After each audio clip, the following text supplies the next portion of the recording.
On s'y surécole et ces tapis de menthe poivrée à perte de vue.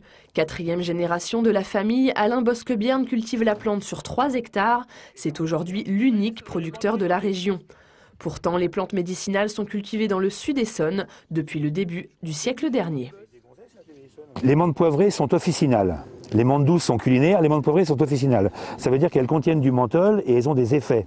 Elles vous font digérer, elles sont relaxantes, elles sont excitantes, selon le dosage de plantes et la quantité d'infusion.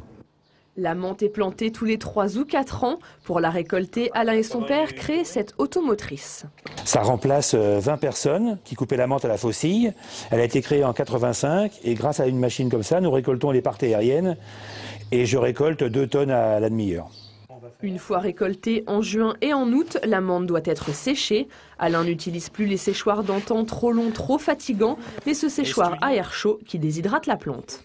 On fait passer l'air chaud pendant 22 heures et au bout de 22 heures, les plantes sont sèches. On chauffe à 40 et 45 degrés. On ne chauffe pas plus fort parce que la chaleur tue les principes actifs. Véritable bricoleur, Alain et son père imaginent cette trieuse. Quand on a de la menthe à trier, on a des tiges et des feuilles et des feuilles. Il y a une première ventilation, c'est alimenté par le haut. Il y a une première ventilation très légère qui fait envoler que les feuilles. Les feuilles tombent ici, elles vont au sasseur. Il me reste des tiges et des feuilles, ça passe dans un batteur, on tape la feuille, ça décroche la feuille de la tige. Et qu'est-ce qu'il me reste à trier? Des tiges et des feuilles. Une autre ventilation, encore plus légère. Et une fois qu'on a trié, on obtient ceci.